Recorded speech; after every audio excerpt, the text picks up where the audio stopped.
Chapter 18. The room was lit with an eerie glow that wasn't from the usual torch. I looked around and saw that the curtains were slightly open and the light from a full moon had bathed everything in a white halo. The full moon, Sybil whispered. Surely this is a good luck sign for our quest tomorrow. Really? I asked. I mean, the cycles of the moon are predictable, so it's not like this is rare or something. Nonsense, she shook her head. The moon goddess arranges all things. Your quest wouldn't have fallen at this time if she weren't by your side, protecting your every step. She set the tiny sleeping Casanova on the end of the bed. Then she pulled her green dress over her head and threw it onto the wooden chest where my armor was sitting. The impossibly smooth surface of her pale skin made her look like an opal in the moonlight. She noticed me staring and smiled at me. What? She asked. You're incredibly beautiful, Sybil, I replied. I'm not sure I tell you that often enough. I watched as her entire body blushed a deep crimson color that started as her face and moved all the way down to her neck and her belly. I didn't even know you could full body blush, but then the witch was full of surprises. Shall we go to sleep? She purred. Yes, please, I replied and kicked my boots off. I hopped out of my suede pants next and pulled off my cotton tunic. I didn't even look where I was throwing my stuff. I was so tired and preoccupied with the thought of the quest that I just wanted to get some shut-eye before we had to meet Tabitha. I'm really tired, I said as I tried to bite back a yawn of my own. Then come to bed, she said as she took the side closest to the wall. She patted the sheets with one delicate hand and gave me a lazy smile as she sank beneath the duvet. I clambered into the crisp, clean bed with a happy sigh.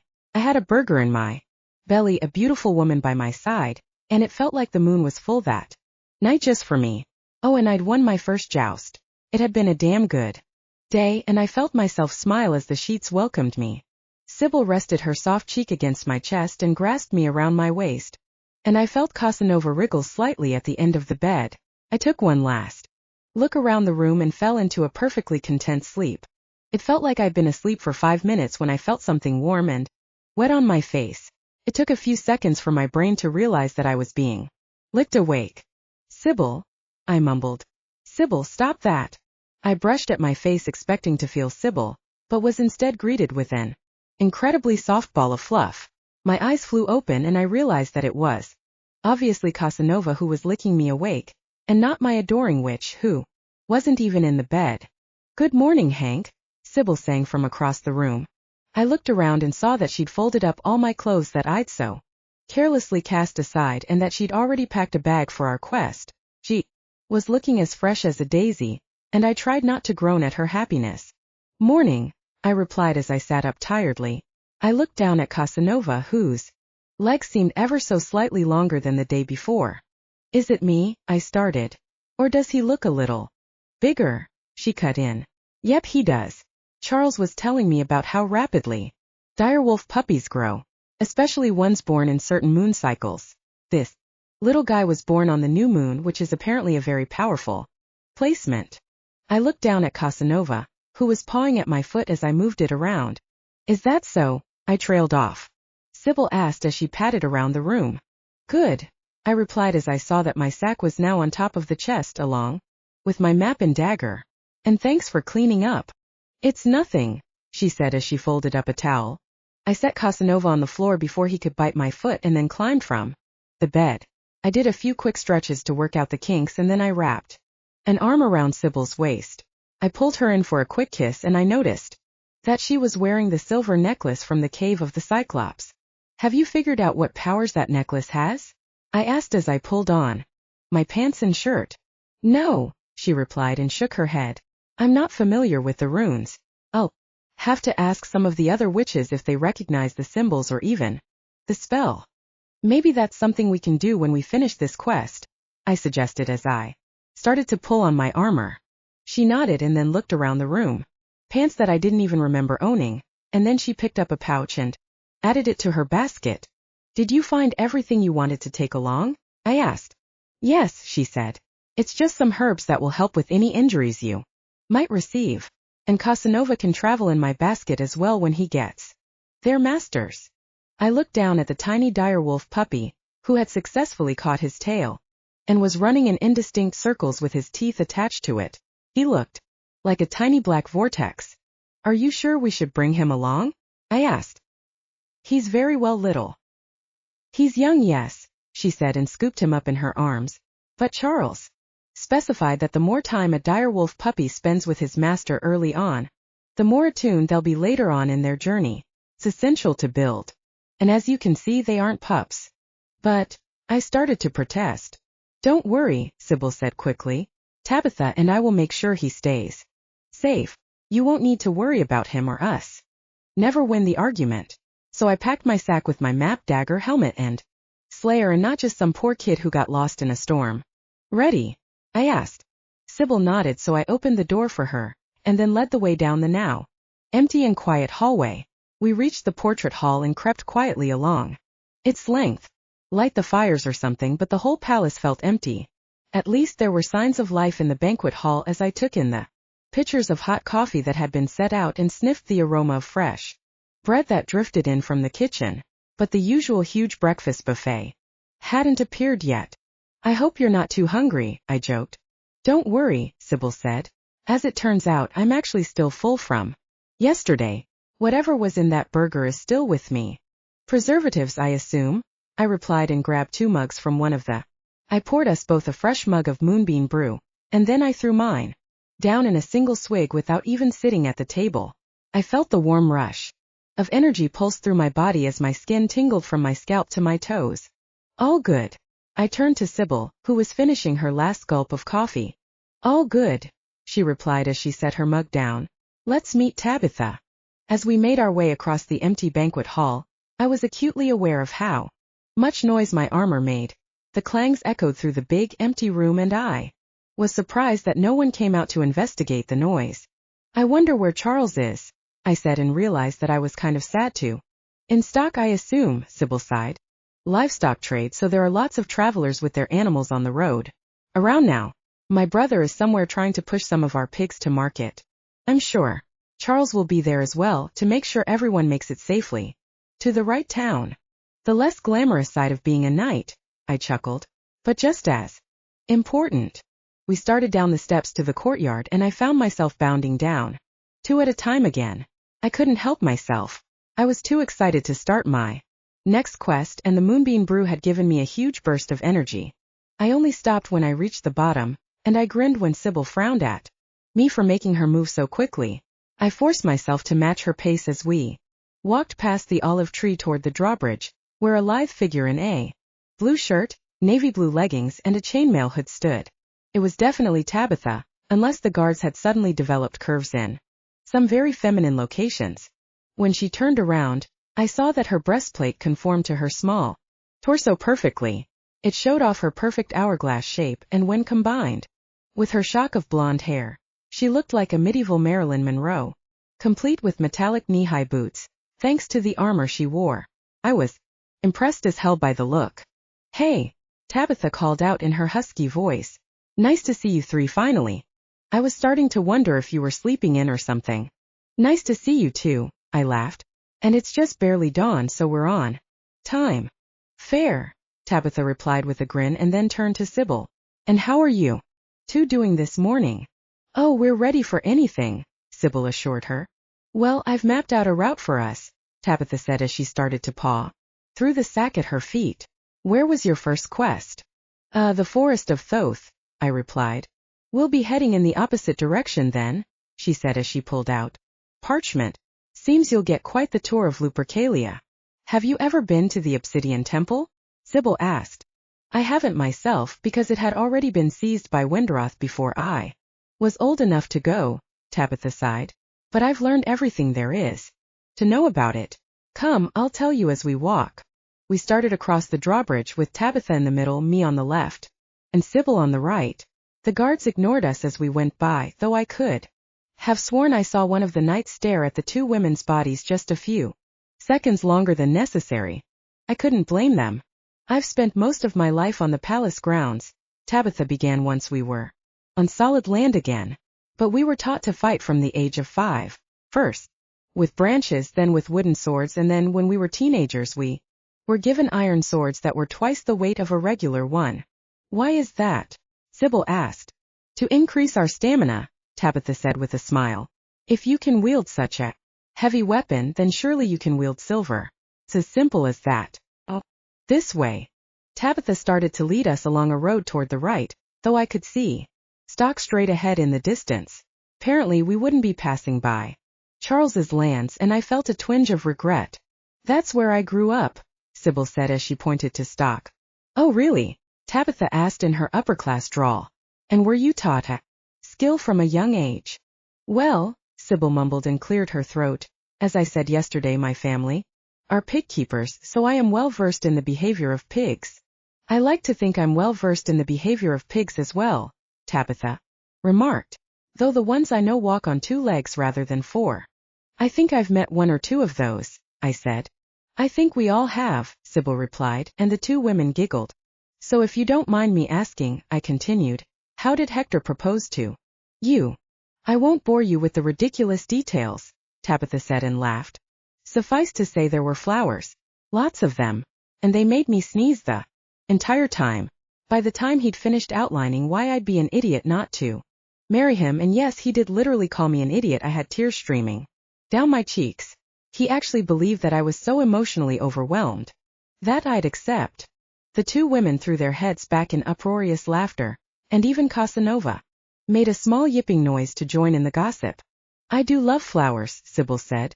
I grew up roaming the fields and making diagrams of the plants that live there. I know every type of flower there is to know in Lupercalia, but I don't think I'd want to be surrounded by that many flowers. There you are. Tabitha shrugged.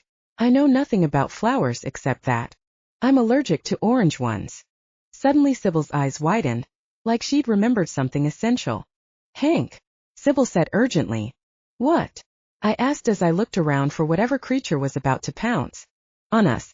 I still have the seeds from New Jersey in my basket, she said as she started to go through the contents. Perhaps I can sprinkle them around the forest so that I can see them in Lupercalia as well. You were talking about what a magical place New Jersey was, Tabitha said. It's a truly wondrous place, Sybil cooed. We went back last night after the festival. A look of confusion crossed Tabitha's face as she wrinkled her nose and cocked an eyebrow. Last night, she asked. But I thought you said it was very far away? She looked up at me with her inquiring brown eyes and set her hands on her hips. Hank has a ring the moon goddess gave him, Sybil explained. It allows him to travel between Lupercalia and New Jersey in the blink of an eye. And you went last night? Tabitha demanded in an offended tone. Without me? Oh, Sybil said and looked at me. We didn't think. I promise that I will take you to New Jersey as well, I said to Tabitha. And I always keep my promises. But first we have to complete this quest. Tabitha was still scowling, and I could tell she was trying to decide if we were pulling her leg or if we'd really been to New Jersey, short of taking her there right then. I didn't know how to convince her that it was true. The quest, I said.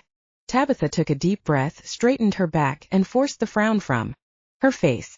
She looked like a soldier as she marched along the road, and it wasn't hard to picture her chasing the other kids around with a heavy iron sword. What would you like to know first? She asked. Well, what's this forest we're heading toward? I asked. We are now approaching the forest of Yerrick, she answered in her best tour guide voice. I have chosen this route because there is an inn we can reach by nightfall as long we keep up our pace. We'll reach the temple on the 2nd day. That's good, I said. We won't be worn out from the journey. Exactly, Tabitha said with a nod. The forest of Yerrick is known for its soft mosses, Sybil piped in. Some say it's like walking on a carpet. It's true, Tabitha nodded. Yerrick is a remarkably soft woodland compared to Thoth. We were encouraged to play fight in here as young children because the soft ground would prevent any serious injury. There are also different kinds. Greater detail than I do. I've done most of my learning from books rather than from real life, and I forgot most of it as soon as I could escape the classroom. Tabitha shot a smile at Sybil, who smiled back. Sybil replied. We approached the entrance to the woodland, and I understood what Tabitha had walking through, and the air of the forest was different than that of Thoth. It was damper and slightly more humid like a rainforest, and it carried the scent of flowers rather than pine. Faint path. That way, Tabitha said with a nod. Trees. Are you familiar with obsidian? Tabitha asked. I racked my mind for my knowledge of rocks and minerals that I hadn't revisited since the 7th grade. Isn't it a type of rock formed from lava? I asked. Clever puppy, Tabitha purred in her low, smoky voice. You're absolutely right. Centuries ago, the land of Lupercalia used to have a volcano. Only a mountain, but many Lupercalian artifacts are made from obsidian. In the palace you'll find swords, jewelry, and mirrors from those ancient times that are made of the material. You can still find shards of it in certain parts of the forests, Sybil added. We used to try and look for them as children because it can still go for a lot of money if you can find a piece that's large enough. The history of Lupercalia is often separated into before the obsidian temple was blessed by the moon goddess and afterward, Tabitha said. After that our most sacred material was moon silver, which began to appear as the landscape changed following the blessing of the moon goddess. Wait, I said. So just to clarify, basically the obsidian temple existed before the moon goddess arrived on the scene? Like it bridges the gap between both parts of your history. Exactly, Tabitha said. I turned around briefly and saw that the entrance to the forest had disappeared from my sight.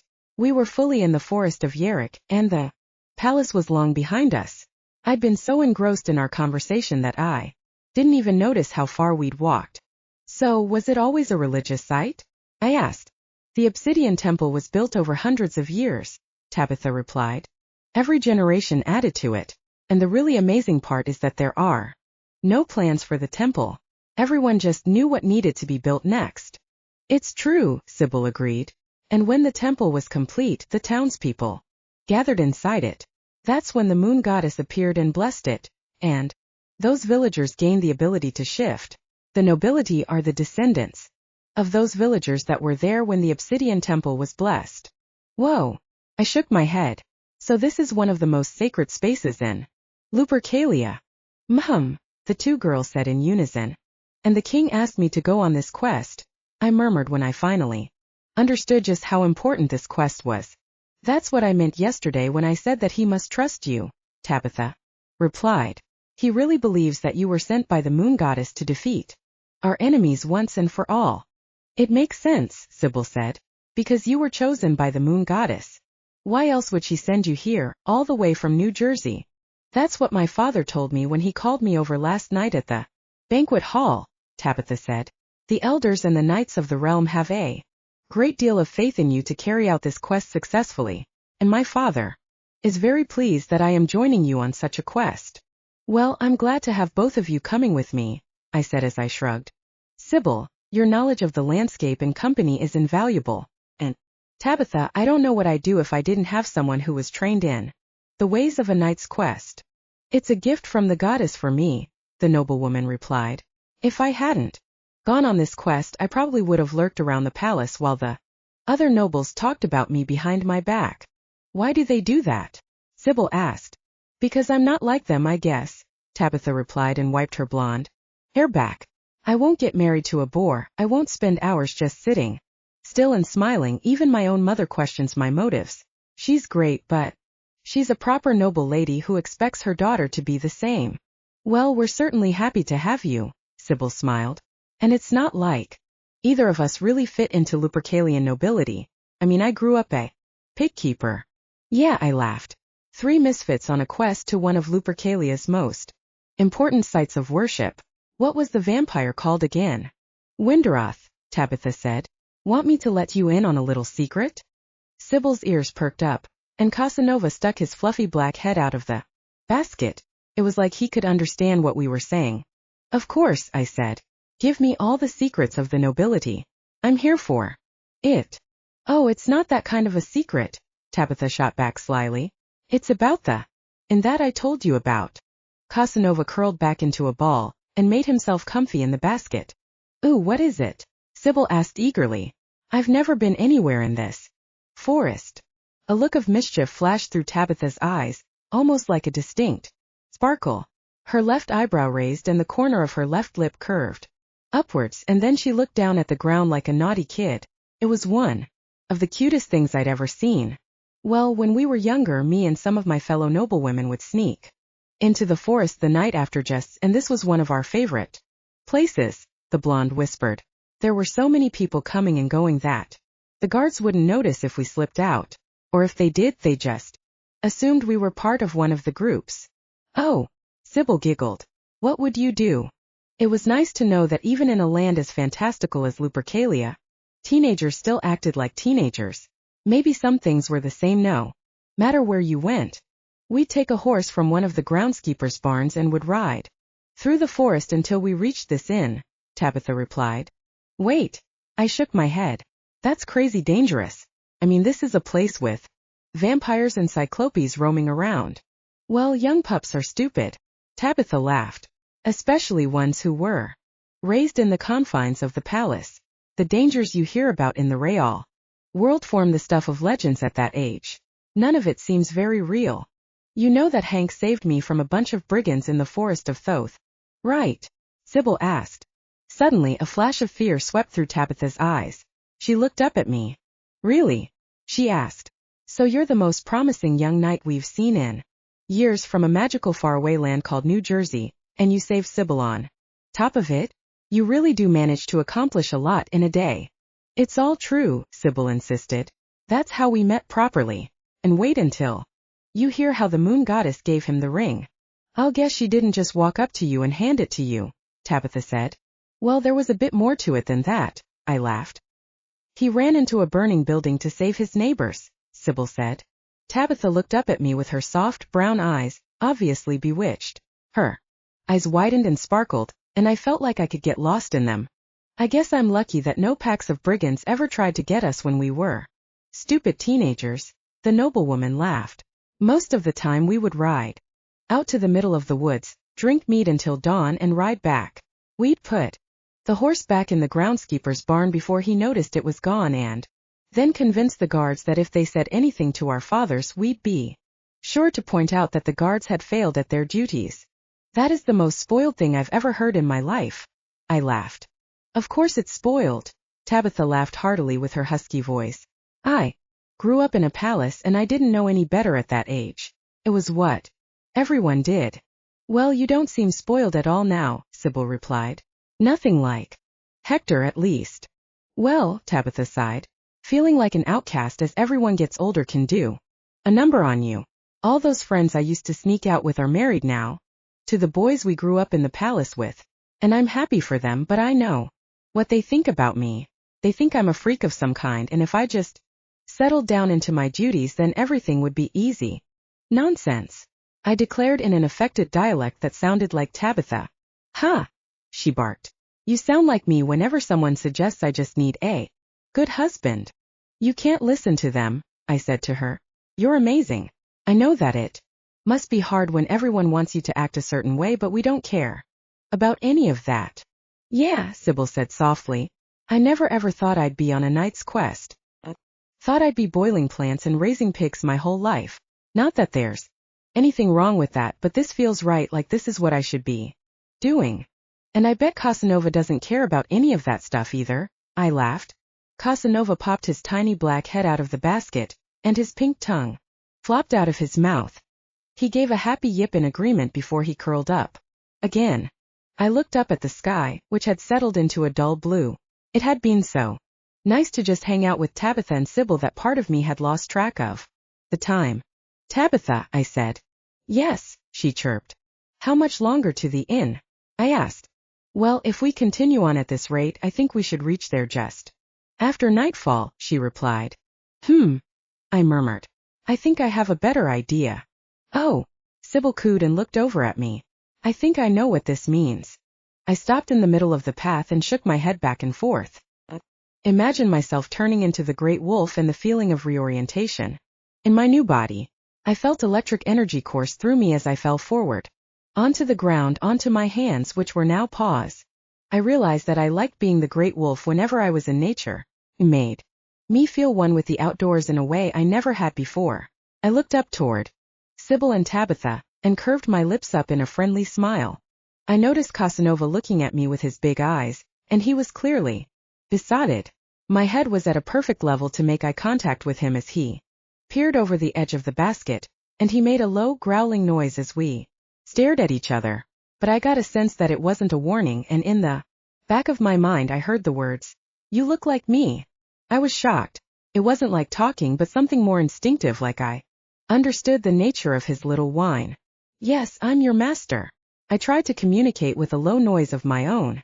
The tiny puppy leaned out of Sybil's basket and licked the tip of my nose with his tiny pink tongue. I licked his face back and he scrambled playfully back into the basket. "Look at my two puppies," Sybil cooed. "If any of the noblemen could hear you now." Tabitha snickered and shook her head. "Well, we have no need for formality in our little group," Sybil smiled. I sat down on the soft, mossy ground so that the two girls could hop on. Tabitha straddled her legs around close to my shoulders and grabbed me around the neck. "I'll let you know if we need to change directions," she said. "But for now, we go straight in the same direction. Sybil, take my waist." I felt Sybil wrap her arms around Tabitha's waist. "Let's go." Sybil laughed. "I've been dying to do this all day." I charged forward and the world blurred around me. Trees came and left in my vision, and the other animals were little more than squeaks and tweets that I rushed by. The soft ground was surprisingly bouncy, and I knew I could run even faster than I had through the forest of Thoth. The wind whipped through my dark mane, and I let my tongue hang out of my mouth. I felt so strong and so energized in my wolf form that I had no doubts that we were going to kick ass in the Obsidian Temple. It was a challenge for sure, but I believed in myself and my companions, and I was sure we'd have no trouble at all. And not only was success inevitable in Lupercalia, but also in New Jersey now. When I brought Tabitha back to New Jersey, I'd get to see if Ava had gotten on with the moonbeam brew. Surely that stuff was going to sell like hotcakes back in New Jersey. I mean, people were willing to pay outrageous sums for good coffee, but the best coffee known to man in a little town in New Jersey? We were going to make a killing. I didn't know if it was the prospect of so many successes or just the feeling of nature coursing through my entire animal body, but I felt freer than I ever had. "Hank," Tabitha said directly into my ear. It made me shiver slightly hearing her smoky voice so close to me like that. "We're really close. Up here on the right, you can slow down once we reach the bluebells." Bluebells. I'd bear that in mind. I knew that back in New Jersey dogs were supposedly colorblind, but I could see everything here in more vivid detail than I could even as a human. Being a werewolf was like being the most highly optimized version of a dog there was. Then, just like Tabitha said, I smelled something sweet and fragrant wafting toward me. It was coming to me from the right, and a few strides later, bluebells started to appear along the path. I thought that Tabitha had just meant a patch, but the few stragglers by the side of the road suddenly gave way to an entire forest of bluebells. The moss transformed into a carpeting of the tiny flowers underneath my feet, so I slowed down to a bouncy trot so I wouldn't crush them all. "This is incredible," Sybil laughed. "How did I not know that this place existed before?" "It's a well-kept secret," Tabitha replied. "The only people who come to this inn are generally travelers and questing knights. I've never met the same set of people there twice in all my years of sneaking out except for the bar mistress, of course." The trees opened up, and a few strides later, I could smell the signs of humans nearby.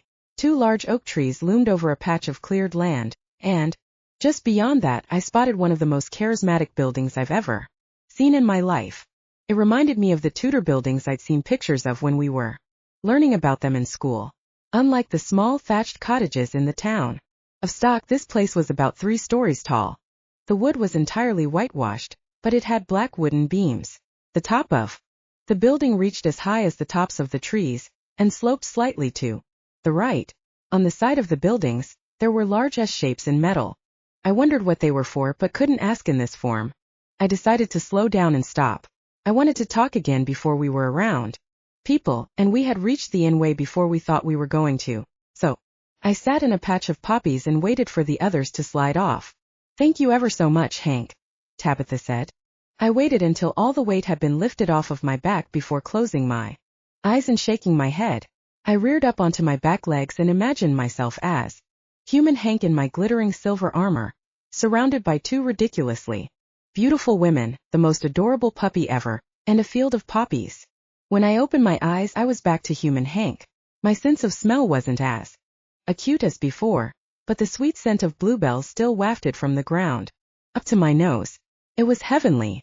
I turned around and watched as Sybil plucked bluebells from the ground and dropped them in the basket where Casanova was curled up in a ball. Tabitha, on the other hand, was leaning on the oak tree outside the inn as she inspected her map, which was outstretched in her hands.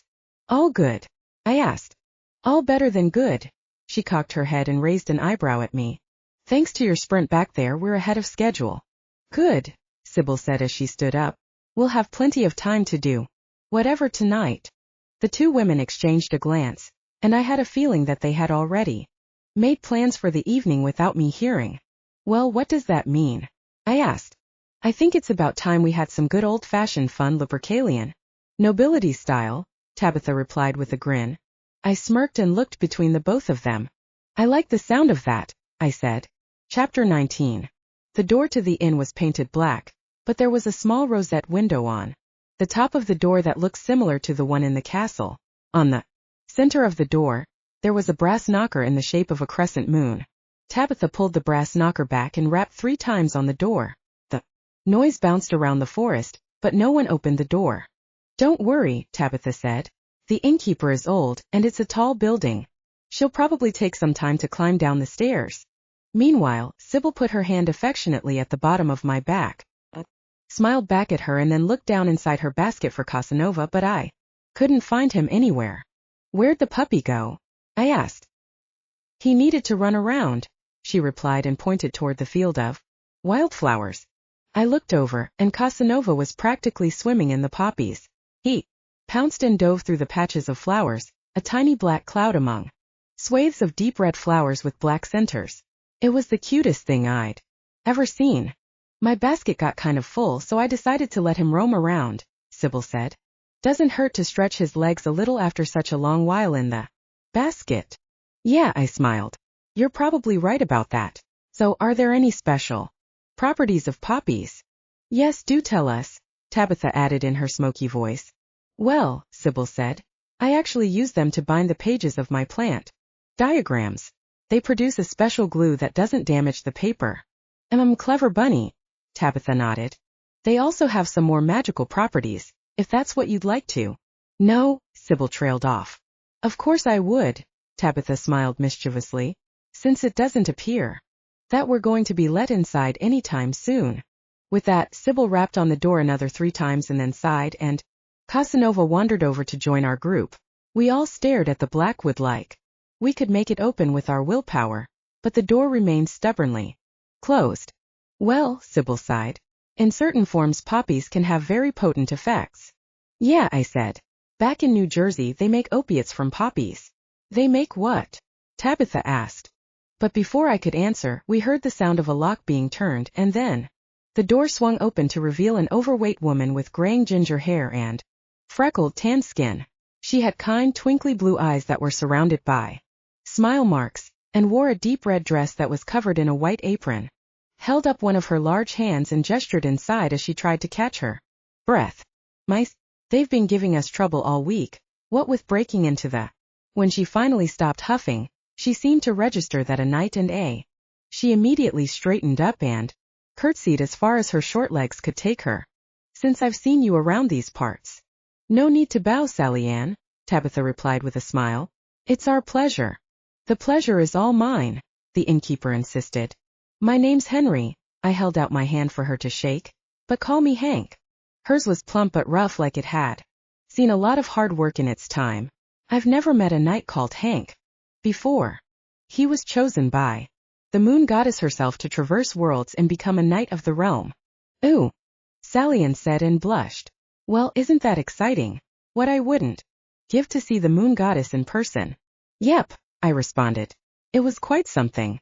I remembered how my clothing had clung to my skin because of the heat and sweat, and then all of that had vanished in her presence, and I'd felt like I was held in a cool layer of protection.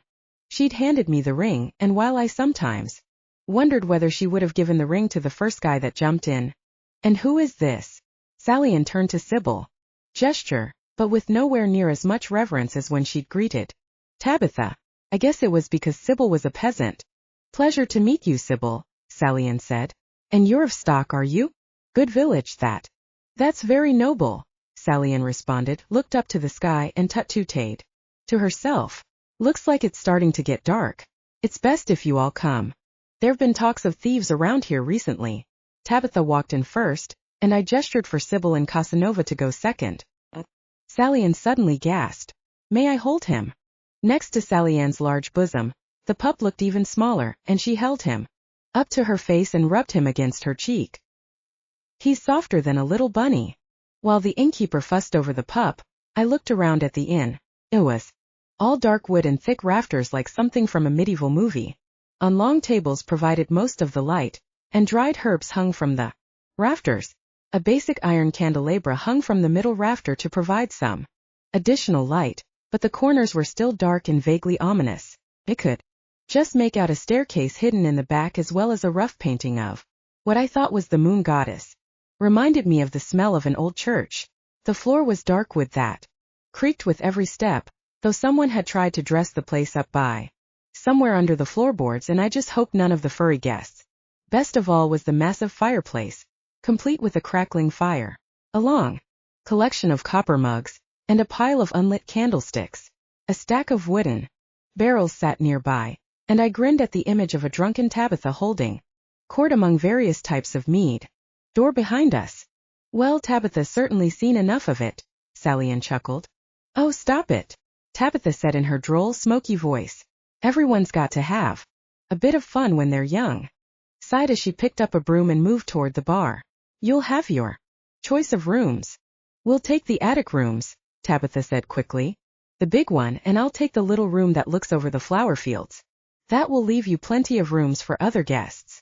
Sally-Ann looked at us, shook her head, and settled against the bar. She patted Casanova on his head one more time and then handed him back to Sybil to tuck into her basket. As I said, there's not been many customers, the innkeeper chuckled. But I appreciate your consideration. Why don't you go clean up after your journey? Only the best for the protectors of Lupercalia. I'm not surprised, I said. Tabitha blushed faintly, but I barely had time to see it since she'd already started toward the stairs.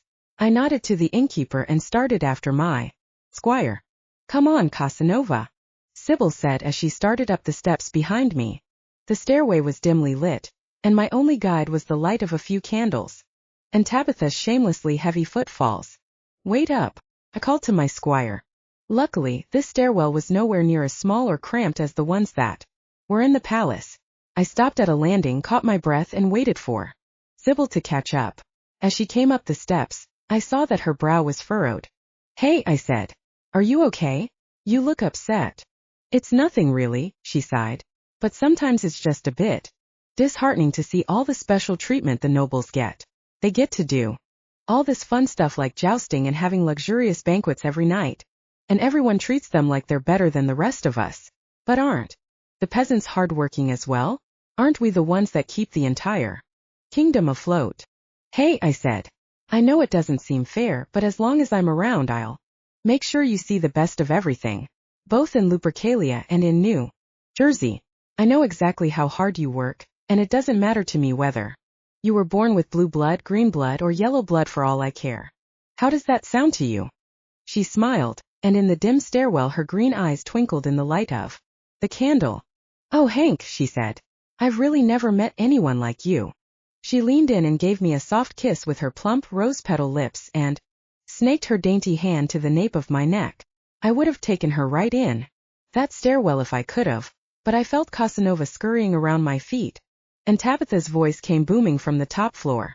Did you slugs get lost in the dark or something? Her voice carried all the way down the stairs. I'll race you up, Sybil suggested coyly as she pulled away from the kiss. And with that, she immediately hiked her dress up and ran up the next flight of stairs. Casanova caught on to the excitement and hopped up each stair with great care and speed. Hey, I yelled. I thought I was the strong and fast one here. I bolted up the stairs and almost caught up with Sybil at the next landing. But her giggle echoed over me as she bolted up the last flight, and the full weight of my armor finally hit me. It might have been some kind of magical armor, but in my human form it was still heavy, especially when I was trying to run. I was panting as I hit the last landing, but at least there was a window that let in the last bit of daylight so I could see where I was. I quickly noted that the roof was sloped, so if I got too close to the walls I'd probably whack my head. I made a mental note to stay in the middle of the room, and then I walked over to the door on the right, where the sound of the girls was coming from. Not bad, I said as I took in Sybil's and my room for the night. There was a giant rosette window, 2 king-size straw mattresses with an array of quilts, a large table and wooden chairs. It smelled like fresh hay and lavender, and a small prism hanging by the window cast rainbows around the room. Tabitha dumped her chainmail, breastplate, and her silver boot covers on the chair and shook out her hair. The blonde was down to a very tight suede number that clung to her ample curves, and my canine self wanted to howl in appreciation. Hey, I laughed. You have your own room. I know, Tabitha smiled cheekily, but it's only the size of a cupboard. It wouldn't fit all my armor in it, and you guys have the biggest room in the whole inn. I shrugged, then set my sack down and started to remove my armor. As I peeled off the layers of metal, I saw Sybil drape herself across the bed and start to search through her basket for something. The witch looked so tantalizing that I almost forgot to remove the last few pieces. Bet that feels good after a long day, doesn't it? Tabitha purred as I finally set the last piece of armor to the side. It's surprisingly comfortable armor, I replied, but I definitely feel like I can relax now. Good, Tabitha raised an eyebrow. That's exactly what we're supposed to do before the quest. Sybil, will you join us for a pie? Sybil groaned, sat back up, and held up the flute she'd dug out of her basket. I'd love nothing better than a pie, the witch replied. This little guy looks like he's out for the night anyway, so we can probably leave him alone. Up here. Casanova was already splayed across one of the pillows next to Sybil. He was lying on his back, and his 4 little paws hung limply from his legs. His tongue hung out of his mouth, and the only thing that moved was the tip of one ear. We can save some pie for him if he's hungry, I said. Puppies are always hungry at that age, Tabitha laughed. He could probably eat an entire one on his own. Be careful what you say, I warned as one drowsy puppy I opened for a moment. You'll give him ideas. We all laughed and then left Casanova to his dreams as we returned to the first floor. The place now smelled of spices and mead, and my stomach rumbled at the promise of food. What's on the menu today, Sally Ann? Tabitha asked sweetly as she headed to the bar. My squire leaned against the dark wood with one hand and propped the other on her hip, accentuating her hourglass frame. Venison and sage tonight, darling, Sally Ann replied. The innkeeper picked up a long pole and turned to the fireplace, and I noticed that there was now a cast iron pan hanging from a spit in the middle of the fireplace. The large woman slipped the pole beneath the pan's handle and eased the piping hot iron from the flames. She set it on a nearby table, removed the pole, and then picked up a pair of thick woolen oven mitts. She pulled the top off the pan, and a heavenly scent of rosemary, sage, and thyme filled the room. Whoa, I said as I peered into the pot and saw several small pot pies. Those pies smell amazing. Just let it set for a moment, Sally Ann warned, or you'll burn yourself. We sat down at the table as Sally Ann pulled the pot pies out and set them on plates. The pies sizzled as they were placed on the cold metal, and I heard my stomach rumble again. These smell so good, Sybil said as she risked a nibble from the crust. Let's have some mead, Tabitha suggested. Well, of course, Sally Ann laughed. You've had so much mead here, I dare say you could help yourself. That wouldn't be very proper now, would it? Tabitha replied. To come in here and act like I own the place. Sally Ann tut-tutted and shook her head. Then she produced 3 copper mugs of mead and placed them on the table. Right, she said. Let me know what you think of this brew. We're using the last of the apples that we had, and we want to see if it's worth charging for. I thought of how Ava and I had tried all those coffee beans and smiled. Different as Lupercalia was, there were a lot of things that were just like New Jersey, and that included small local businesses trying to find ways to survive. I grasped the cool copper mug and brought it to my lips. I hadn't had any kind of hydration in hours, and I wasn't sure that mead would help, but I knew it'd be good to swig something down. I joined Sybil and Tabitha in taking a few big gulps from the mug. The mead tasted like a mix of light beer and honey apple cider, and even had a slight pinch of cinnamon. This is great, Sally Ann, I called over. Oh, thank goodness, the innkeeper said and laughed. I thought it was a winner, but I had to be sure. And it looks like Tabitha approves as well. The blonde had thrown her head back like a frat boy at a kegger and was gulping the mead with gusto. Drops of cider trickled along her chin and cheeks, though most of the liquid disappeared into her mouth. Another round, the noblewoman yelled as she slammed the mug onto the table and held her fist up triumphantly. Sybil and I shot a look at each other and gulped down the rest of our mead quickly. Once I finished, I turned to Tabitha. That was, I started. Not what you expected of a Lupercalian noblewoman, she finished my sentence in a single gravelly breath. Nope, Sybil chimed in. But I like it. Where'd you learn to gulp down mead that quickly? If my brothers could see a girl do that, let alone a Lupercalian lady, they'd cower in fear. Tabitha smiled and nodded while Sallien approached us to take our mugs away and refill them. She's spent one too many nights in this old place. Sallien raised her eyebrows and grinned at Tabitha. Those pies should be ready just about now. That was all the encouragement I needed as I picked up my pie and took a careful bite. I tasted peas and gravy as well, along with a few small bites of potato.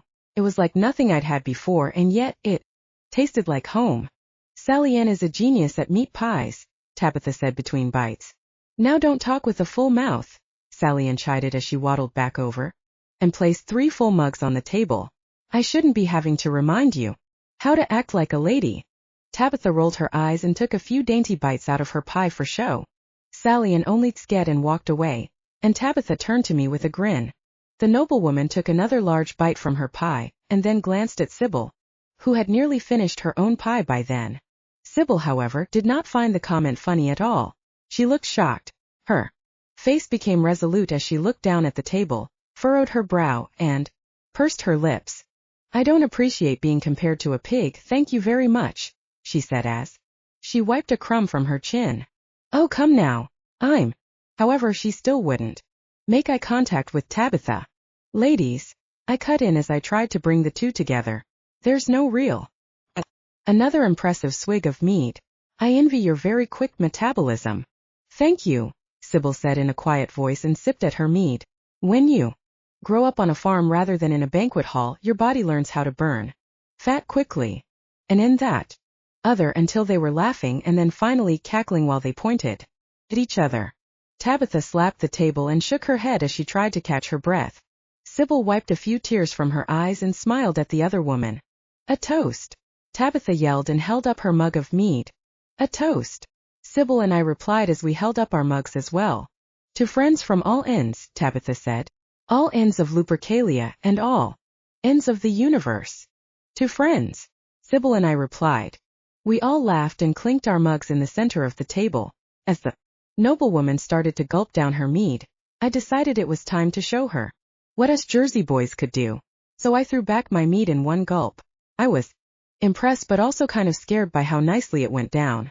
This stuff was easy to put back. Another round. Tabitha laughed and Sallien tottered over.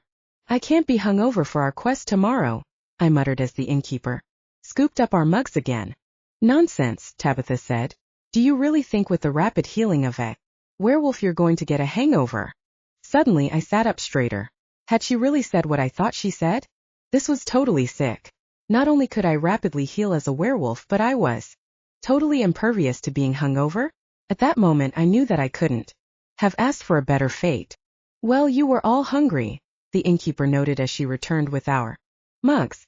That's what I like to see. I'll need a little while longer to finish, Tabitha said with a slight slur in her voice. Since I'm a lady. Sallien rolled her eyes this time as she collected the plates from me and Sybil, but she walked away without further comment. What shall we toast to this time? The blonde asked through a mouthful of pie. The quest. Sybil piped in and she held up her mug. To the quest, I bellowed. Our mugs met again in the center of the table, and I immediately brought the cool copper to my lips. This stuff was starting to taste more like apple juice, and I actually smacked my lips when I was done. I think I need a break from these rounds, Sybil said and coughed. Didn't you bring your flute with you? Tabitha suggested as she wiped a few crumbs from her chin. Oh yes, Sybil replied and grabbed the wooden flute she'd set on the empty chair. Any requests? Do you know the maiden and the sow? Sallien called out. Of course, Sybil said. Do you know it, Tabitha? Not in the slightest, the noblewoman drawled. Though I'd love to hear a folk tune. They're always so charming. Sybil winced slightly but turned back to Sally Ann. Will you do the honors of singing? Sybil asked. Oh, it's been some time since I could really sing, Sally Ann replied. My voice isn't what it used to be. Nonsense, Tabitha replied. I've heard you sing. You have a lovely voice. Well, the innkeeper sighed. All right then, I'll do it. Sybil brought the flute to her lips, looked at Sally Ann and nodded. Then, she pursed her lips and played a small charming introduction. She bobbed her head to the bouncy rhythm of the song as she did so, and it was easy to imagine people dancing along. Sally Ann took a deep breath, and in a plucky deep voice started to sing. The maiden and the sow, the best of mates they were. And when she ventured through the field, that great pig followed her. And through the hills and dales they trekked, until they found a boar. That pig got married then and there. The best of mates no more. As Sybil played a short interlude on her flute, Tabitha leaned into me. What a truly bizarre song, she slurred. It's about a pig that gets married. I wheezed, and we both leaned back in our chairs as we laughed. Sally Ann shook her head, and her eyes got slightly misty as she gazed into the distance. You know it's a traditional Lupercalian wedding song, the innkeeper sighed. And Sybil stopped her short instrumental solo to warn against the dangers of forgetting your friendships after you're married. Yes, Sybil added. In my family, my brothers always added another verse, where the maiden brought the two pigs to a butcher shop, and it always made me cry. She placed her flute on the table and shook her head. I think I'm a bit drunk, the witch giggled and sat back in her chair. I leaned forward to pat Sybil on the shoulder and found I had to grab the edge of the table to keep myself from falling over.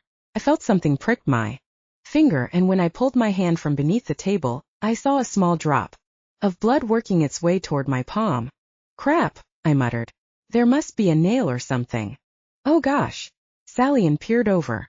What've you done there? I'll get a cloth to wash off that blood. Oh, it doesn't hurt or anything, I replied. I'm sure it'll be fine.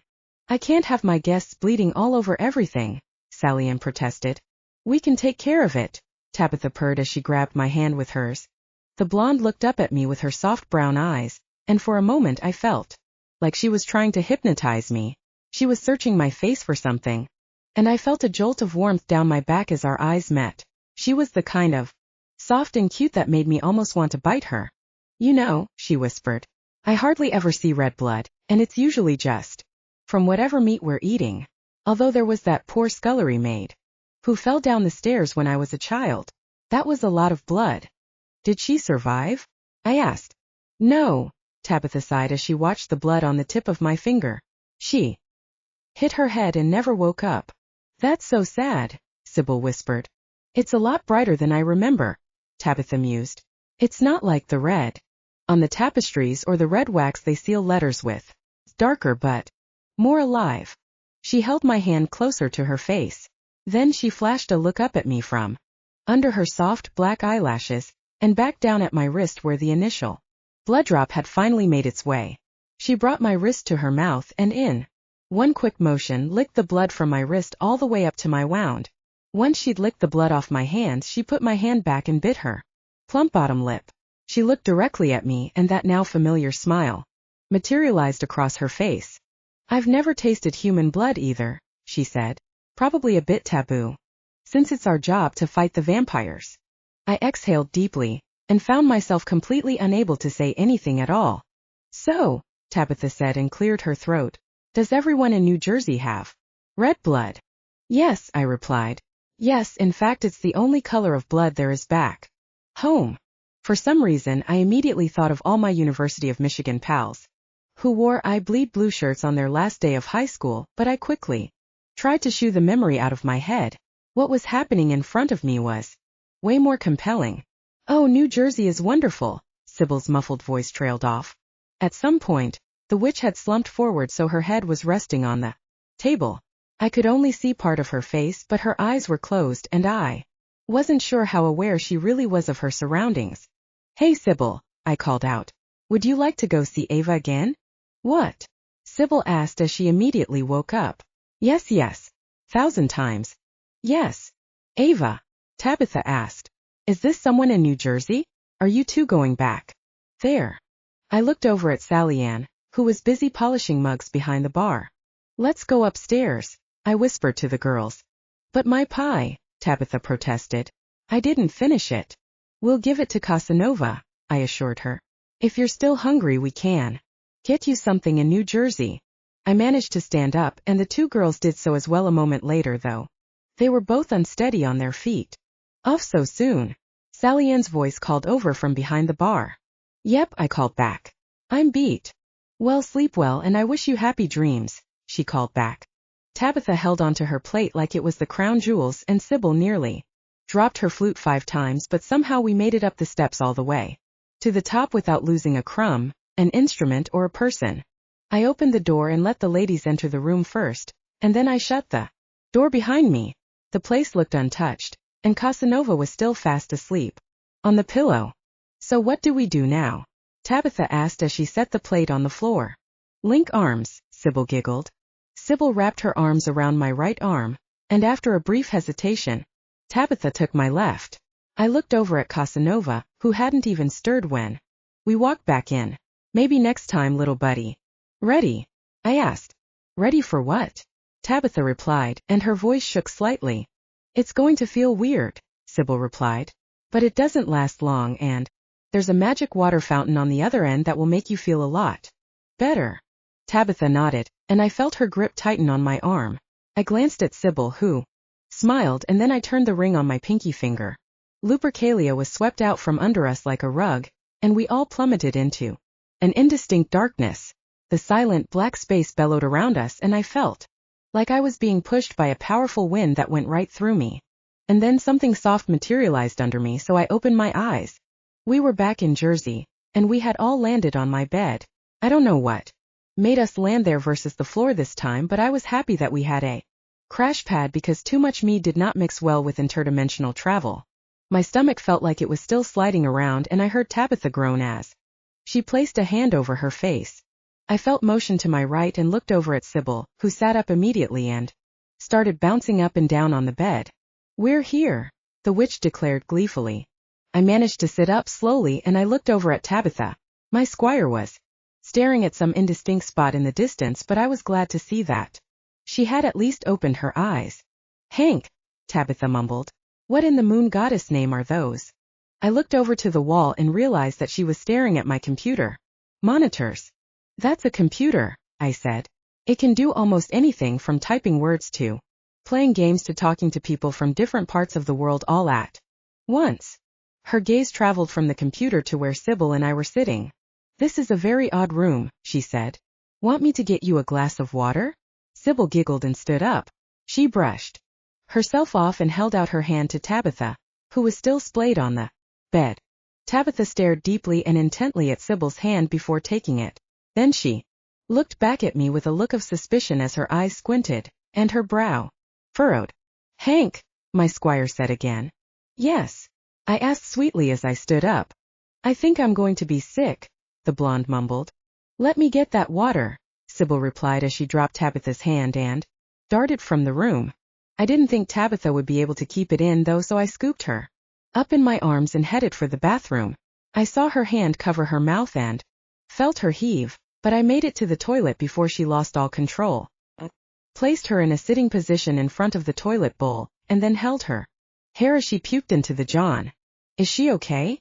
Sybil asked as she appeared in the doorway with a glass of water. I'm fine now, Tabitha replied a moment later. I reached over to the towel rack and grabbed a fluffy lime green towel that had the Incredible Hulk embroidered into it. I recalled a sale at Target that had featured a ton of Incredible Hulk items, which I'd obviously thought was awesome at the time. But now that I had 2 hot girls in my house, I was beginning to question whether all my coordinating Hulk merch was actually kind of weird. But Tabitha didn't seem to notice as she wiped her mouth and took a deep breath. She closed her eyes, took another deep breath, and then stood up more quickly than I would have thought she could given what was now sloshing around in my toilet bowl. All right, the noblewoman said. Do you have an attendant to carry that away? No attendants, I replied with a laugh. No, we have plumbing. Watch this. I pushed down the handle, and the contents of Tabitha's stomach swirled away, and were replaced a moment later by clean water. The tank hummed as it refilled, and then the whole thing went quiet as it hit capacity. Tabitha's mouth dropped open. "How?" Tabitha whispered. "I've never seen anything like that." "I told you," Sybil whispered back and handed her the Looney Tunes glass full of water. Tabitha took a big gulp, then another, and finally polished off the whole glass. "Want another one?" Sybil asked. "There's plenty." Tabitha nodded and handed the glass back to the witch. "Why are we whispering?" I whispered, but neither answered. Sybil went over to the bathroom sink and flipped the tap. She held the glass under the faucet, filled it with water, and then turned it off. She handed the glass to Tabitha, who looked completely overwhelmed. Still, the blonde took the glass and knocked it back. "Quite a peculiar place you have here, Hank," Tabitha finally said. "No attendance, but you appear to have trained the furniture very effectively." "That's what it's like here in New Jersey," Sybil smiled. "Everything is magical." It crossed my mind as a little weird to hear a witch refer to a toilet as magic, but I was just happy that the girls were happy. "How about we see how Ava is faring with those coffee beans?" I asked. "And maybe I could find another book," Sybil replied happily. "Who is Ava?" Tabitha asked suspiciously. "You didn't answer that question the first time I asked." "She's my sister," I replied as I shooed the women from my bathroom. "A sister," Tabitha mused. "You didn't tell me you had any siblings." "I guess the topic never came up," I replied. "Are we taking the Jeep?" Sybil asked. "Always." I laughed as Sybil bounced down the hall to the front door. "The Jeep?" Tabitha asked. "You'll see," I promised. "But what about your family? Do you have any siblings?" "Unfortunately, no," Tabitha sighed. "My father was desperate for a boy like all of the Knights, but my mother couldn't carry any more children. On the upside, I was spoiled rotten by both my parents." "I'm sorry to hear that," I replied. "It's no matter really," Tabitha shrugged. "I grew up surrounded by all the other children in the palace, so I was never lonely." When we reached the front door, I grabbed the keys from the bowl and glanced out the window. There was still some late afternoon sunlight, and I could see the first of my neighbors returning from their jobs. Didn't seem like there was much of a time change between here and Lupercalia, but it definitely went darker a lot sooner over there. I opened the front door and let the girls step out first. Tabitha took 2 hesitant steps outside and stared around the street in amazement.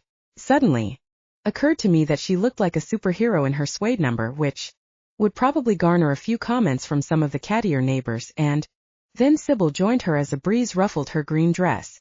I soaked in the sight for a moment and then locked the door behind me. In her suede number, she looked like she had stepped out of a Marvel movie. Sybil, on the other hand, trailed behind her with her green dress billowing in the cool breeze. "What?" Tabitha started to ask and then pointed to the sprinkler across the street that had just come to life. "To water the grass," I replied as I led the way to the Jeep. "Come on," Sybil urged. "You'll love this." Sybil guided Tabitha toward the passenger side of the Jeep, and while the noblewoman didn't shy away from the machine, she did look puzzled. "Where's the horse?" Tabitha asked. "No horse," I replied. "Just an engine. You can ride in front this time," Sybil said as she pulled the back door open and started to climb in. No, Tabitha protested. "It's not proper for a lady to ride with a carriage driver. Is there a driver?" "I'm the driver," I replied. "But you can ride in the back if you want. Doesn't matter here." "Yes, okay," Tabitha mumbled, though she was clearly still confused. "Here, get in," Sybil urged and half pushed, half shoved Tabitha into the back seat. "Now you'll need to wear that strap, because this moves very fast." The witch showed the noblewoman how to fasten the seatbelt, closed the back door, and then clambered into the front seat. Sybil looked at me as she clicked her own belt into place, so I climbed into the driver's seat, fastened my belt, and turned on the engine. "Yay!" Sybil cheered as I started to back out of the driveway. Sybil smiled and waved at the people we passed and kept up a running commentary on places she wanted to visit at some point. But there was no sound from the back seat, and when I checked in the rearview mirror I could see that Tabitha's brow was still furrowed. "Everything all right back there?" I laughed. "Yes," she nodded. "Yes, it's fine. It's truly fine." The evening rush hadn't really kicked in yet, so we made good time to Maine. street. We pulled into a parking spot just as Ava stepped outside and locked the door to the shop. I honked the horn, and my sister looked over her shoulder. She spotted the red Jeep, waved, and then returned to locking the door while I switched off the ignition and hopped out of my ride. Since Sybil seemed to have a handle on how things worked, I went to the back door and opened it for Tabitha. The noblewoman accepted my hand and stepped out of the Jeep as gracefully as a gazelle. "Well, what do you think of New Jersey?" I asked. "It's almost too much to take in," she replied as she stared at Main Street. "So many shops. And all these carriages without horses. Does everyone have one?" "Well, most adults do," I said. Tabitha shook her head while I locked up the Jeep. When that was done, I took the noblewoman's hand and led her to the door to the shop, where Sybil and Ava were locked in conversation. "I can't believe you're back here again," my sister teased when I stopped next to her. "Don't you know what the word vacation means?" "Trust me," I replied. "I'm definitely enjoying myself." "So I see," Ava replied as she studied the newcomer. "Ah, Tabitha Blueclaw, this is my sister Ava," I said quickly. "Pleasure to meet you," Tabitha said as she held out a hand.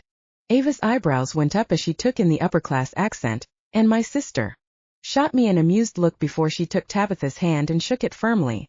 "So, are you from the Pine Barrens as well?" Ava asked. "Or are you just there for the festival?" "I'm Henry's squire for the quest," Tabitha replied. "His squire?" Ava choked out and laughed. "I told you about that," I said quickly. "Oh, right," Ava said and shook her head. "Geez, a squire. This is one weird festival." "Festival?" Tabitha asked and glanced at me. "The festival was yesterday." "And it's still going on," I added with a smile. Ava squinted at me, but she looked more amused than suspicious. She finally shook her head and then glanced back at the store. "I'm actually glad you came around today," my sister admitted. "You were right about the coffee. We had a long line of people all day for the tasting, and everyone said they'd be back to buy a cup tomorrow." "I knew it," I declared. "I've set the price at $9 for a regular," Ava continued. "If even half of the people return tomorrow, we'll make a week's profit in a single day." Damn, I was good. "So I was wondering," Ava continued, "is there like some kind of special soil in the Pine Barrens that makes the moonbeam brew taste that way? Or would we be able to grow it here?" "Sybil," I asked and turned to the witch. "I'm not sure," she said and brought her hand to her chin. "The soil has to be moist and more, I'm not sure what the word is, like the opposite of lie. Acidic," I suggested. "Oh, okay," Sybil said and nodded. "And not a lot of sunlight. It's mostly planted in the autumn, so there's no danger from the heat." "But," I interrupted, "we'll be able to bring back plenty of moonbeams for the next few months. I mean coffee beans." Tabitha shot me a look of total confusion. I remembered that I hadn't told her at all about my coffee empire, and that she was also probably facing the biggest culture shock of her life. "Sorry," Tabitha said, "but may I ask what kind of establishment you run here?" "It's a book and coffee shop," my sister replied as she brushed a stray lock of hair from her face. "Didn't Hank tell you? We've been pretty busy at the festival," Sybil said. Tabitha shot a look between Sybil and I and straightened up. I could see that she caught on to the fact that there were one or two secrets at work here, and that it was probably best to not reveal too much information about Lupercalia. "I see," Tabitha drawled. "Well, whatever those things are, they sound marvelous, and I wish you the best of luck in this business." Ava nodded, though I caught the look of surprise that crossed her face. She studied Tabitha more closely for a moment, and I could tell my sister was trying to figure out if the accent was real or just another part of the festival performance. At least Ava hadn't noticed the odd comment about books and coffee yet, though I'd probably hear more about that once she realized that Tabitha had just stated that she had no idea what books and coffee even were. "Thank you very much," Ava finally said. "Hank and I have run the place for years now, and we've put our hearts and souls into this joint." Tabitha nodded intently, like I'd seen politicians doing on television when they were speaking to members of the crowd. This was apparently a thing among people with power. "I said I'd help Connie move houses tonight. Otherwise I'd ask you guys for a beer," Ava said as she turned to me. "Another time, maybe?" "Sounds good," I said and shrugged. I looked over at Sybil and back to Tabitha, whose big eyes were staring up at me expectantly. So what should we do now? Sybil asked. I heard there's a 90s night at the Rio, Ava offered. If you guys wanted to go to a movie, it's $4 a ticket because it's a weekday and there probably won't be that many people there. Want to see a movie? I asked my two companions. A what? Tabitha inquired politely. You sound like a member of the Crawley family, Ava said as she squinted at Tabitha. I don't know the Crawleys, Tabitha replied. Do they live here in New Jersey? What? Ava asked in confusion. No, you know, the family from Downton Abbey. Tabitha shook her head, but at least Sybil had learned not to ask too many questions in public. She nodded like she was a close friend of the Crawleys, who visited the stately home all the time, and then turned to me. A movie sounds fun, Sybil said. All right then. I clapped my hands together before either of my girls could reveal how little they knew about life in America. Let's go to the Rio. Sybil guided Tabitha back toward the Jeep, but before I could follow, Ava grabbed my arm. Between you and me, she hissed, I'm really glad you made some new friends. But they're kind of weird. Super hot. But strange. What is really going on with you? I know they're a little different, I replied. But I promise they're really nice once you get to know them. They're just really devoted to the whole Renaissance thing. Aha, my sister muttered. Just be careful and don't join any cults. You aren't in a cult, are you?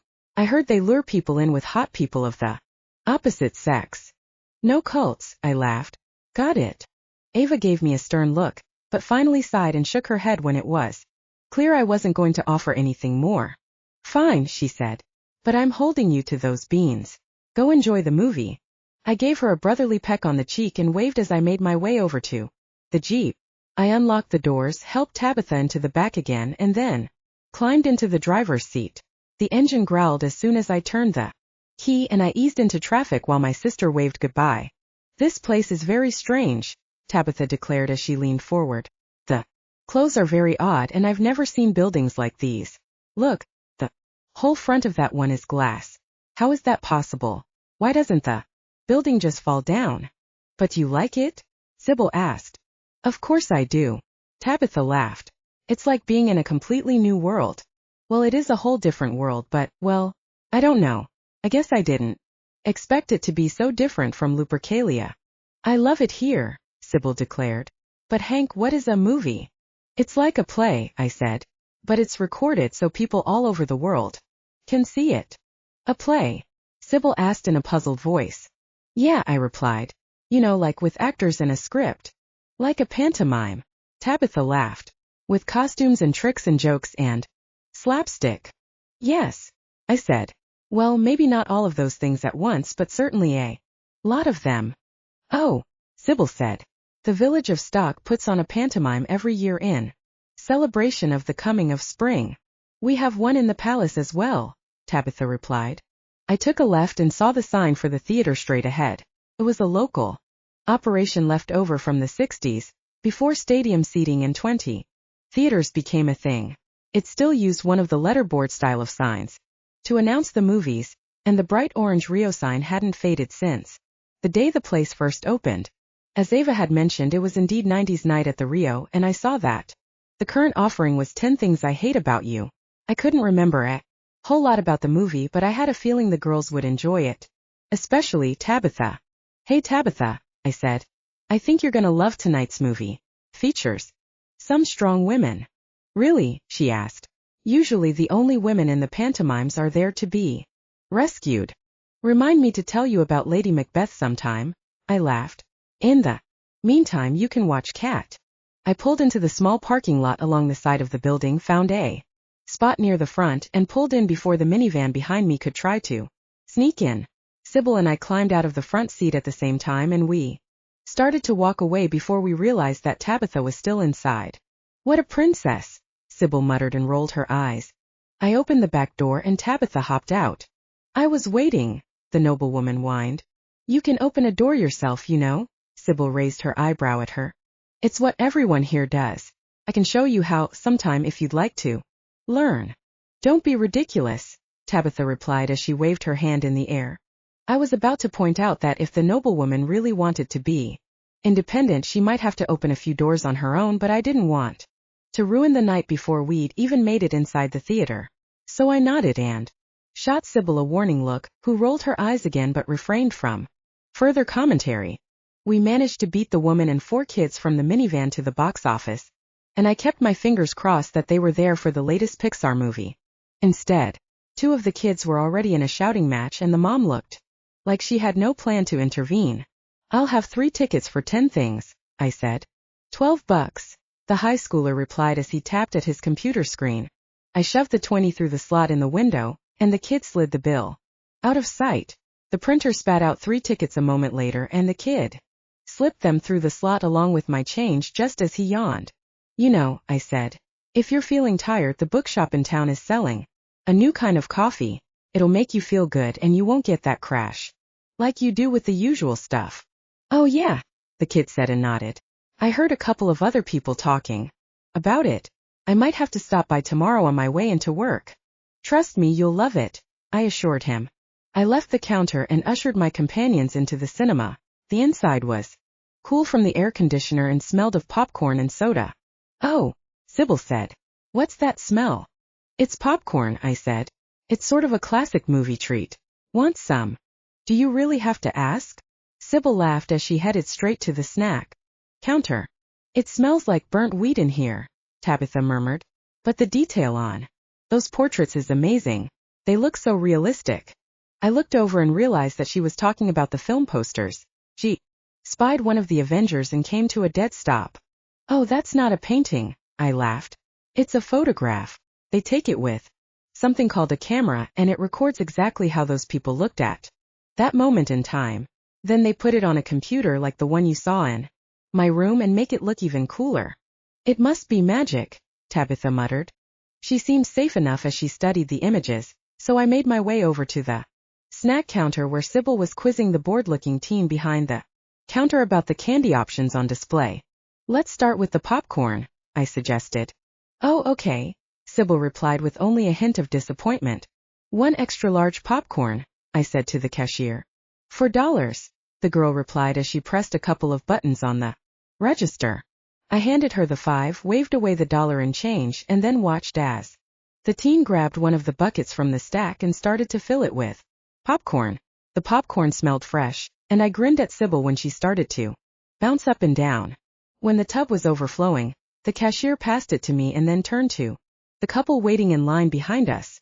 Sybil took the tub of popcorn from my hands and stuffed a big fistful of it in her face.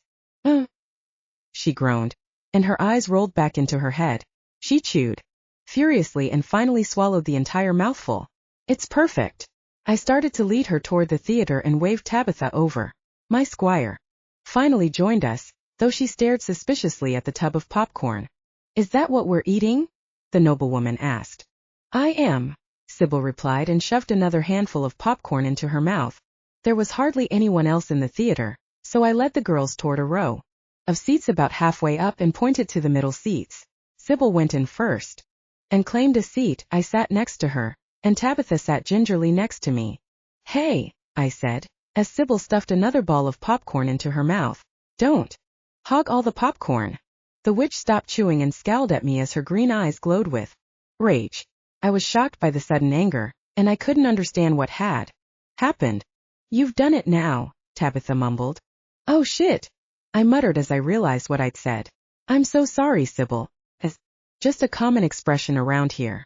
I wasn't trying to belittle you in any way." I started to stroke her soft hand and offered her my most hangdog look. Watched her gobble another handful of popcorn, but at least the anger died away. "Oh, don't worry," the witch said with a smirk. "I'm merely jesting."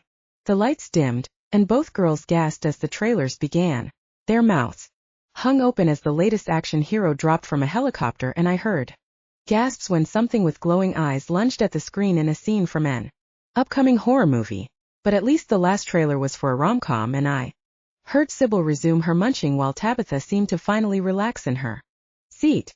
10 things started after a pitch for the snack counter and a reminder to turn off cell phones, and I sank into my seat with a handful of popcorn. I hadn't watched the movie since high school English when we'd studied Taming of the True, and I had to admit, I enjoyed it more when I wasn't expected to write an essay about it. Plunder him, Tabitha shouted at the screen during the paintball scene. Ask for no mercy.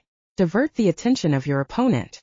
Tabitha, I whispered when I heard grumbling from the other moviegoers. This isn't exactly like a pantomime. People don't usually scream at movies. But she has to plunder him, she whispered and stuffed a fistful of popcorn in her mouth. By the time that famous final speech at the end of the film came around, Sybil was crying her eyes out. The lights came back up and somehow all of the popcorn had been finished before I could enjoy another bite. A betrayal, Sybil sniffed. Yes, Tabitha agreed with an intent look on her face. But she carried it with honor and pride, like a true noblewoman. I thought you might relate, I replied. Hank, this has been greatly informative, Tabitha said. And I've never seen anything so amazing in my life. Are there more? Sybil asked. What, more movies? I asked. Yes, the two girls said in unison. Ladies, I said as we filed out of the seats, there are millions of movies, and they make new ones all the time. You can see romances, action movies, thrillers, whatever you'd like. They looked at each other and squealed. New Jersey is the best land ever, Tabitha screeched in an uncharacteristically high voice. That's when I knew that I'd won her over. The girls looked like they were prepared to sit there all night and wait for the next movie to start, but the two guys on cleanup duty were already sweeping and mopping. So I stood up, tugged the girls to their feet, and led them back to the foyer. We can always come back another night, I said when Sybil started to pout. Oh, and we can also watch shows and movies at home on my TV. The screen is not nearly as big, but it would be a lot cozier. Can we have popcorn? Sybil asked. Definitely, I replied. The lot was filling up as we stepped outside, and I waved to a guy in a Nissan to let him know that I was leaving. I unlocked the doors, opened Sybil's, and turned to my squire. Do you need any help getting in? I asked. No, the noblewoman replied and opened the car door triumphantly. After watching Catherine in her plight for independence, I want to open my own carriage doors and make my own bed. Tabitha hopped in and slammed the car door shut behind her. Once I was in my own seat, I pulled out of the movie theater lot and took a shortcut back home that would take us past the supermarket. Outside the window, the suburban shrubbery glowed with the light of thousands of fireflies that twinkled like Christmas lights. For a moment my old hometown felt magical. So beautiful, Sybil sighed. Neither woman made another sound until we pulled into the driveway and parked the car. When Sybil sighed heavily again, we piled out of the Jeep and headed inside, and once I'd secured the front door, we went straight to my bedroom. All right, all gather round, I said. I put both of my hands on my hips and waited for the ladies to interlace their arms in mine. I don't ever want to leave, Sybil whispered.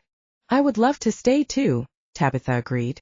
But we have a duty to Lupercalia.